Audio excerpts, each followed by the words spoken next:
말씀은 에스라 9장 1절부터 15절까지 말씀인데요. 1절에서 6절까지 읽도록 하겠습니다. 이 일 후에 방백들이 내게 나와 이르되 이스라엘 백성과 제사장들과 레위 사람들이 이 땅 백성들에게서 떠나지 아니하고 가나안 사람들과 헷 사람들과 브리스 사람들과 여부스 사람들과 암몬 사람들과 모압 사람들과 애굽 사람들과 아모리 사람들의 가증한 일을 행하여 그들의 딸을 맞이하여 아내와 며느리로 삼아 거룩한 자손이 그 지방 사람들과 서로 섞이게 하는데 방백들과 고관들이 이 죄에 더욱 으뜸이 되었다 하는지라. 내가 이 일을 듣고 속옷과 겉옷을 찢고 머리털과 수염을 뜯으며 기가 막혀 앉으니 이에 이스라엘의 하나님의 말씀으로 말미암아 떠난 자가 사로잡혔던 이 사람들의 죄 때문에 다 내게로 모여오더라. 내가 저녁 제사 드릴 때까지 기가 막혀 앉았더니 저녁 제사를 드릴 때에 내가 근심 중에서 일어나서 속옷과 겉옷을 찢은 채 무릎 꿇고 나의 하나님 여호와를 향하여 손을 들고 말하기를 나의 하나님이여 내가 부끄럽고 낯이 뜨거워서 감히 나의 하나님을 향하여 얼굴을 들지 못하오니 이는 우리 죄악이 많아 정수리에 넘치고 우리 허물이 커서 하늘에 미침이니이다. 아멘. 오늘 말씀과 함께하는 우리 모든 성도님들에게 하나님의 은혜와 평강이 있기를 간절히 소망합니다. 말씀 전하도록 하겠습니다. 오늘 본문은 이스라엘 백성들의 통혼 실태를 말하고 있습니다. 즉 이스라엘이 이방인 여인들과 또 남성들과 그 이방인 사람들과 결혼한 실태를 에스라에게 보고를 하는 것이죠. 이 이야기를 듣고 에스라는 옷을 찢고 머리털과 수염을 뜯으며 기가 막혀 합니다. 이는 자신 안에 그 고통과 애통이 극심하다는 표현이죠. 6절 보면 에스라는 이렇게 말하고 있죠. 나의 하나님이여 내가 부끄럽고 낯이 뜨거워서 감히 나의 하나님을 향하여 얼굴을 들지 못하겠습니다. 이는 우리의 죄악이 정수리에 넘치고 우리의 허물이 커서 하늘에 미칩니다. 라고 말하고 있습니다. 죄악이 많아 정수리에 넘치고 허물이 커서 하늘에 미칩니다라는 이 표현은 이스라엘 공동체의 죄가 극에 달했음을 강조하는 것이죠. 이렇게 죄가 극에 달했기 때문에 에스라는 옷을 찢고 머리와 수염을 뜯을 수밖에 없었습니다. 그런데 단순히 이스라엘 남자가 이방 여인이랑 또는 이스라엘 여인이 이방 남자랑 결혼해서 에스라가 이렇게 행동한 것일까요? 이스라엘 역사를 보면 이스라엘은 100% 순수혈통을 유지해온 민족이 아닙니다. 우리는 그 이스라엘 민족을 혈통의 민족 그리고 100% 순수 혈통의 민족이라고 생각하는데 그렇지 않습니다. 출애굽을 할 때에도 야곱의 후손들만 나온 것이 아니라 성경에 보면 여러 잡족도 함께 나왔다고 기록되어 있습니다. 야곱의 후손들과 여러 잡족들이 시내산에서 하나님과 언약을 맺음으로써 하나님의 언약 백성인 이스라엘이 된 것입니다. 야곱의 후손만 이스라엘 백성이 된 것이 아니라 함께 있었던 그 잡족들, 야곱의 후손과 잡족들이 모두 함께 이스라엘이 된 것이죠. 이스라엘은 혈통적 민족을 말하는 것이 아닙니다. 이스라엘은 언약적 민족을 말하는 것이죠. 그 대표적인 인물이 우리가 잘 알고 있는 갈렙입니다. 갈렙은 유다 지파에 편입되었지만 혈통적으로는 야곱의 후손도 아니고 유다 지파도 아닙니다. 그는 그니스 사람이었습니다. 그러나 그는 야곱의 후손들과 함께 출애굽한 존재로서 시내산에서 하나님과 언약을 맺음으로써 하나님의 언약 백성인 이스라엘이 된 것이죠. 모세도 마찬가지입니다. 모세도 왕자의 삶을 버리고 광야로 도망 나와 사는 동안 누구와 결혼합니까? 이스라엘의 여인과 결혼하지 않습니다. 미디안 여성과 결혼을 합니다. 그의 장인 이드로가 미디안 사람이었기 때문이죠. 그녀의 딸도 결국에는 어떤 사람입니까? 미디안. 이 십보라도 미디안 사람이었던 겁니다. 미디안 사람으로서 야곱의 후손인 아닌 사람과 모세가 결혼했던 것이죠. 이방인과 결혼한 것입니다. 다윗의 손주이자 예수님의 조상인 룻도 마찬가지죠. 룻도 모압 여인이었습니다. 이처럼 성경에서만 봐도 이스라엘은 이방인들과 실제로 결혼을 했었습니다. 심지어 어떠한 이방인은 예수님의 조상이 되기도 했죠. 이스라엘이라는 민족적인 개념은 본래 혈통적 민족이 아니라 실제로는 언약적 민족이었기 때문에 이방인들로부터 열려있는 민족이었습니다. 이는 출애굽기 12장 48절에서도 말해주고 있죠. 제가 읽도록 하겠습니다.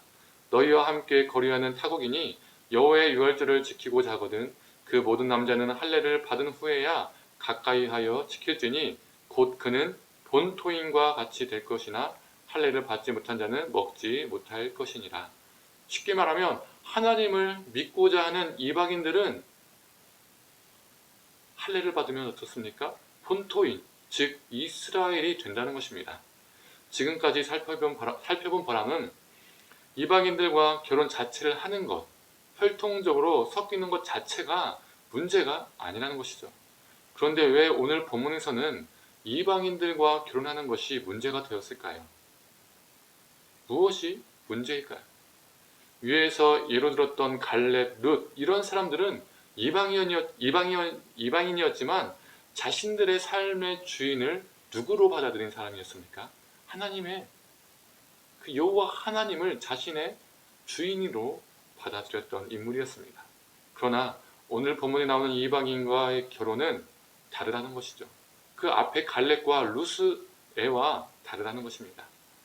이방인과의 통혼은 단순한 육체와 육체의 결합을 넘어서 이방인의 가치, 이방인의 문화, 이방인의 관습, 이방인의 종교가 이스라엘을 지배하는 모습으로 발전하고 있는 것을 에스라가 보고 한탄한 것이죠. 신앙을 지키기 위해서 고생해서 이 땅까지 왔는데 이 땅에서 오히려 그 모든 것이 무너질 것 같으니 기가 막혔던 겁니다. 기가 막히고 옷을 찢고 머리털과 수염을 뜯을 정도의 고통 속에서 그는 기도를 합니다. 그런데 그의 기도에서 주목할 것이 있습니다. 다시 한번 6절을 읽도록 하겠습니다.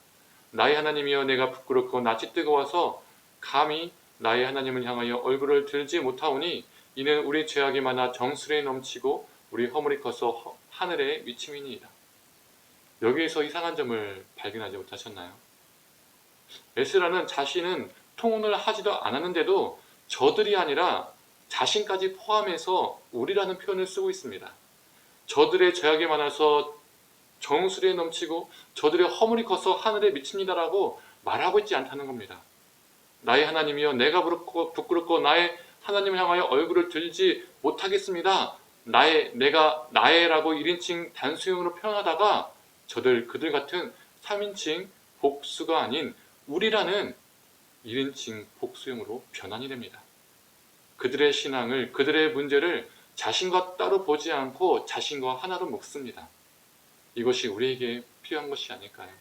나는 깨끗합니다가 아니라 또는 나의 신앙 상태가 좋다고 그 상황에 만족하는 것이 아니라 그들의 문제를 나의 문제로 그들의 죄악을 나의 죄악으로 받아들이며 애통하는 그 기도의 자세가 우리에게 필요합니다. 바로 예수님이 그러하셨지요. 우리의 죄악을 타인의 것으로 여긴 것이 아니라 자신의 것으로 받아들이고 짊어지심으로써 십자가에 못 박혀 죽으셨고 우리를 그 죄에서 구원하셨습니다.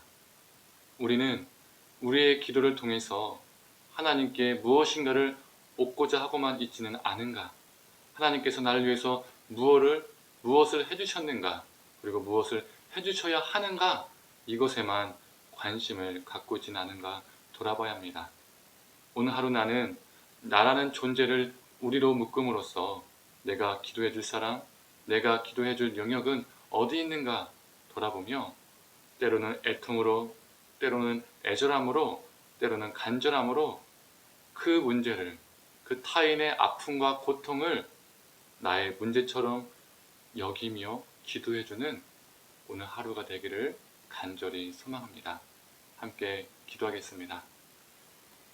하나님, 그 이스라엘이 이방인과 결혼하는 것이 단순히 혈통이 섞이는 것이 그리고 육체적인 결합이 하는 것이 그 자체가 문제가 아니라 그 이방인의 가치관과 문화와 관습들을 받아들이고 그들이 하나님의 신앙을 잃어버릴까봐 기가 막혀하며 옷을 찢고 수염을 뜯으며 통곡했던 것을 보게 됩니다.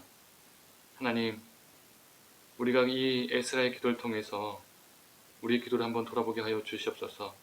하나님께서 무엇을 해주기를 바라며 해주셨는가, 해주기를 원하는가를 바라보며 기도하고 있지는 않은지 하나님 돌아보게 하여 주시옵소서.